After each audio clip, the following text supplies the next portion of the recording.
Ассалаумағалейкум, қадірменділерім, қалдарыңыз қалай? Бүгін сіздерге әрине футбол ақпараттарын жеткіземіз. Ал сіздер болса біздің арнамызға тіркеліп, лайк басып әрине комментария қалдыруды ұмытпаңыздар. Ал біз болсақ, видеомызды бастайық.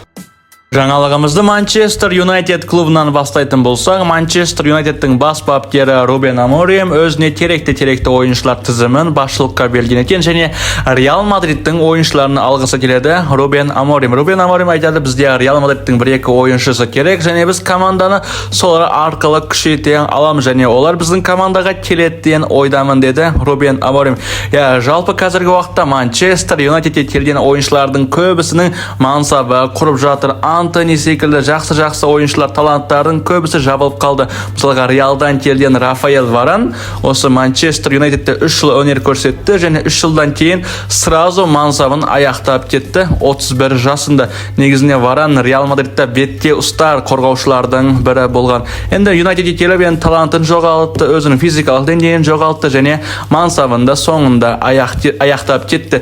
Және де Казимиро деген ойыншы бар. Казимирода керемет тас қамал жартылай қорғаушы болған, тірек жартылай қорғаушы. Ол да Манчестер Юнайтедке келіп, қазіргі уақытта негізі құрамда өнер көрсетпейді, және көбінесе мемдерге айналып кетті. Реал Мадридтағы Казимиро қандайы танк сияқты еді. Мына жаққа келіп, Казимиро бір мышық болып қалған сияқты. Жалпы енді Манчестер Юнайтед ұжымы Реал Мадридтің Вальверде деген ойыншысын алады. Вальверде деген пушка ойыншығы, өте керемет ойыншы, универсал ойыншы, қорғаушы да, жартылай қорғаушы да, кей-кезде оң қанат вингердің рөлін атқара алады, және Манчестер Юнайтед ұжымы 150 миллион евро беруге дайын Вальверде үшін. Федерико Вальверде қазіргі уақытта Уругвай ұлттық құрамасының капитаны, онда есте сала кетейік. Вальверде негізіне Реал Мадридқа өте пайдалы ойыншы. Енді Реал Мадрид клубы 150 миллион евроға Вальвердені сатпайтын шығар, мүмкін сатып жіберуде мүмкін. Сіздер қалай ойлайсыздар? Жалпы менің ойымша, жеке ойымша, команданың президенті Флорентино Перес Вальверде сияқты ойыншыларды жібермейді, және Вальверде мансабын осы Реалда аяқтағысы келетінін алдыңғы бір басылымдарда айтқан болатын. Жалпы енді Вальверде негізіне Реалда қалған дұрыс сияқты. Манчестер Юнайтедте барып мансабын жаман етіп алуы әбден мүмкін.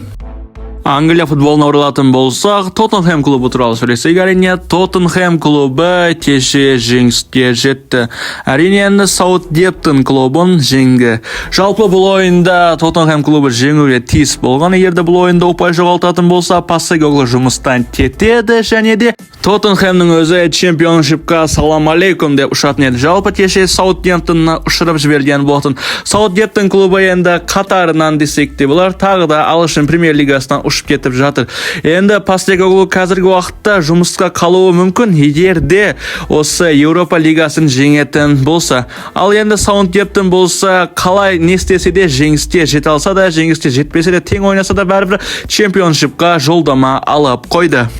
Сіздерге бір Тоттенхэм туралы факт айта кетейін. Тоттенхэм клубы осы ағылшын премьер лигасында 30 турда 16 рет жеңіліпті. Не деген сұмдық, мына жанкүйерлердің өзі команданың президенті Даниэль Левидің кеткенін қалап митингке шығып жатыр екен. Енді Даниэль Леви қазіргі уақытта Тоттенхэмнен кетуі әбден мүмкін. Даниэль Левиді байқасаңыздар, ақшаға тар. Ал енді Ювентус туралы сөйлесетін болсақ, Ювентус өздерінің бапкерлерін клуб жіберген. Қазір олардың бапкері Игор Тудор, және олар кеше Романың үйіне барады, және Ромамен тең ойнап қайтады.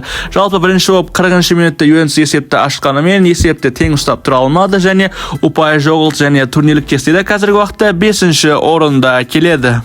Ромаға бір ұпайды сыйлаған әрине өзбекстандық ойыншы Элдар Шамуродов. Осы Элдар Шамуродов қазіргі уақытта өзінің пик формасын көрсетіп жатыр. Атлетик Билбаоға гол салды. Кеше Ромаға бір ұпай сыйлады. Жалпы бұл ойыншы енді қазір Ромаға керекті ойыншы екен. Басына келгенде Жозе Мауриньоның өзі бұны жақтыртпай қосалық құрамға өткізіп жалға беріп жіберген болатын. Ал енді Ромаға келіп қайтадан ашылып жатыр. Енді өзбек бауырымызға сәттілік тілеп жаңалығымызды жалғастыра берейік. Жаңалықтарымызда әрине Барселонаның жұлдызы Ламин Ямал туралы сөйлесетін болсақ, Ламин Ямал қазіргі уақытта Барсамен келісім шартын әлі ұзартқан жоқ. Келісім шарт 2026 жылға дейін. Енді журналистер Ламин Ямалдан сұраған, сен қашан келісім шартын ұзартасың, енді Ламин былай жауап берді. Қазір біз маусымда трофейлермен аяқтауға назар аударып жатырмыз. Мен тек Барселонамен қалай ойнап жеңіске жету туралы ғана ойлай аламын. Маусымның шешуші кезеңіне келіп жеттік. Мен тек соны ғана ойлаймын. Маусымның соңына келіп келісімшартты ұзарту жайлы айтпаймын, және келісімшартты ұзарту ол басшылыққа байланысты депті Ламин Ямал. Жалпы былай айтып жатқан сияқты, мен осы маусымды бітіріп алайын, кейін басшылық қалай ойласа солай болсын, келісімшарт ұзартса ұзартсын, ұзартпаса басқа командаға бара саламын деген сияқты. Қазіргі уақытта енді Манчестер Сити клубы 250-300 миллион евро беруге дайын Ламин Ямал үшін, ал Ливерпуль клубы болса 180 миллион евро ұсынып отыр. Ламин Ямалға Манчестер Сити клубы 300 миллион евро беруге дайын. Пеп Гвардиола осы талантты Манчестер Ситиге тартатын болсақ, ол біздің болашағымыз деп жатыр. Ал енді Ламин Ямалда қазір өскен сайын ақшаны қалап жатыр ма? Ол да енді белгісі, және Барсада қазір ешқандай ақша жоқ Ламин Ямалмен келісімшартты ұзартуға. Жалпы Ламин Ямалды енді біраз ақша алатындай ойыншы, негізінде Барселонаның ойындарын жүргізеді, және қазіргі уақытта Холланд пен Винисиустан кейінгі тұрады 180 миллион евро.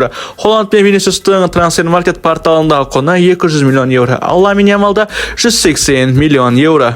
Ямал өзінің қалауларын басшылыққа жеткізіпті, және қазіргі уақыттағы Барсаның оң қанат қорғаушысы жыл күнде командада қалуы тиіс деп есте сала кетейік. Барселона клубы ерде жақсы ұсыныс түсетін болса, күндені жібереміз деген болатын. Енді тәртіпсіз болып кетіп жатыр соңғы кездерде. Ламин Ямал айтады, жыл күнде қалсын. Тағы да бір айтыпты, енді Роберт Левандовскийдің ойыны маған ұнамайды, және де оның орнына Ферран Торресті шығарайық. Ферран Торреспен біз жақсы ойнап жатырмыз депті Ламин Ямал. Не деген бала мынау, 18 жасқа толмай тұрып өзінің мінезін командасына көрсетіп жатыр. Бұл да енді өсіп қалған сияқты. Ламин Ямал. Мен осы Ламин Ямалдың соңғы ойындары туралы айтып кететін болсам, Ламин соңғы ойындарда өзін жақсы көрсете алмай жатыр. Дриблинг жасайды, бірақ енді көбінесе қорғанысқа қайтпайды. Жалпы жасы ойыншы болған үшін өзінің күшін экономдап жатқан шығар, бірақ енді бәрібір көбінесе қорғанысқа қайтуы тиіс.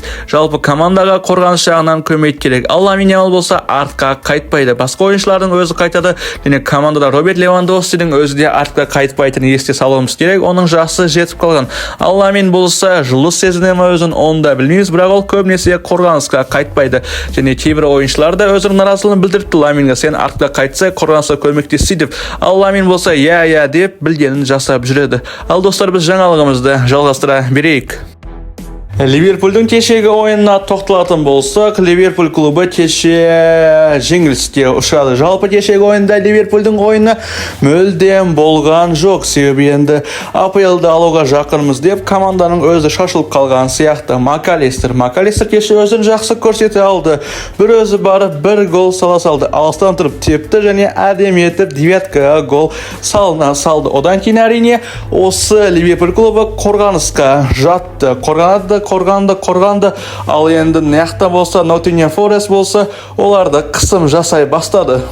Ноттингем Форест Ливерпульға қысым жасап жатыр, ойлаңыздаршы, және осы бірінші тайм аяқталуына дейін 3 гол салып тастады. 23-ші, 33 және 37-ші минуттарда шатаспасам. Арне Слот не істеп жатыр? Арне Слот енді бұл басында жақсы келіп соңына шаяма, және кеше алаңға тез шығарды. 8 минут ғана өнер көрсете алды. Негізі кеше Мұхаммед Салахқа қарағанда жақсы бал алыпты. Енді Мұхаммед Салахқа тоқталатын болсақ, ол да еш нәрсе кешегі ойында көрсете алмады. Бір соққы бағыттамап, дәл соққы бағыттамаған кешегі ойында. Енді Чемпиондар лигасының ұшып кеткеннен кейін Мұхаммед Салахтың мотивациясы өшіп қалған сияқты. Енді не дейміз, енді Ливерпуль клубы осындай жеңіле беретін болса, АПЛ-ді ала алмай қалуы мүмкін енді. Бірақ кешегі ойында Вирджил ван Дайкті де, Мұхаммед Салахты да жақсы жағын көре алмадық. Енді Ливерпульға 2 жеңіс және 1 тең ойын керек. Осы Ағылшын премьер лигасын жеңуге, және кеше Манчестер дерби болды. Манчестер Юнайтед кеше өз алаңында Манчестер Ситиді қонақ етті, және тең аяқталды. Екі команда да өздерін жақсы көрсете алмады. Енді 2 топ клуб демей-ақ қояйын, Манчестер Сити сәл болса да топ, ал енді Манчестер Юнайтед болса ортаңғы клубқа айналып бара жатыр. Кешегі ойында жеңіске жеткенде Пеп Гвардиоланың командасы топ 4-тің ішінде қалатын еді. Және енді кеше тең ойнағаны үшін енді тағы біраз терлеуі керек топ 4-тің ішіне кіруі үшін. Manchester City kеше sal басымдылық көрсете алды, бірақ енді ешқандай гол салмады. Эрлинг Холланд алаңға шықпады кешегі ойында. Ал достар, біз жаңалығымызды жалғастыра берейік. Сіздер болса әрине лайктарыңызды аямаңыздар. Барсаның жұлдызы Рафиньяның жүйкесі жұқарып жатыр және Бразилияға барып келгелі бері Рафиньяның ойындары жүрмейді және мінезі де нашарлап кетті. Есте сала кетейік, Бразилия ұлттық құрамасына барып оңбай жеңіліп қайтқан болатын және одан кейін Рафинья агрессивный болып жүр, ашуланып жүр және ешкіммен сөйлеспейді екен қазіргі уақытта командада. Бразилияға барғанда енді өздерінің ата жауы десек болар, енді әлем чемпиондары Аргентинаны ойынның алдында жеңеміз деп сөйледі және ойыннан кейін 4-1 есебі тіркелді және бұл ойында Рафиньяның ұлттық құрамасы оңбай жеңілді. Содан кейін Рафинья өзін ұстай алмай жүр. Барселонаға келеді, тренировкалар өткізеді және соңғы ойында Бетисте қарсы алаңға шығады және Бетисте алаңға шыққан кейін Барса 1-1 есебін тіркейді. Одан кейін Рафинья реферилермен төбелесіп, ерегесіп жүр. Төбелеспеген енді, бірақ ерегесіп сөзге келіп қалған болатын және бұл ойында өкінішке орай дейін енді сары қағаз бермепті және мынандай теуіп жүр. Не деген мінез деймді, бұл Винисиустан ешқандай айырмашылығы қалып жатқан жоқ сияқты және команданың бас бапкері Ханс Дитер Флик Рафиньяны сабырға шақырған, бірақ Рафинья оның ырқыға көнгені жоқ. Жалпы енді Рафиньяға психологиялық жағынан көмек керек сияқты. Және алаңнан кетіп бара жатқанда команданың капитаны Марк Андре Тер Штегенмен де ерегісіп қалған. Тер Штеген болды қоя берлесе Тер Штегенмен ерегісіп қолын итеріп анау-мынау. Сонымен енді Рафинья қазіргі уақытта келесі ойынға шықпайды деген ақпараттар да бар. Бірақ келесі ойын енді Чемпиондар Лигасы Боруссия Дортмундқа қарсы ойында Рафинья өзін жақсы көрсете алады деген сөзбен өзіміздің видеомызды аяқтайық.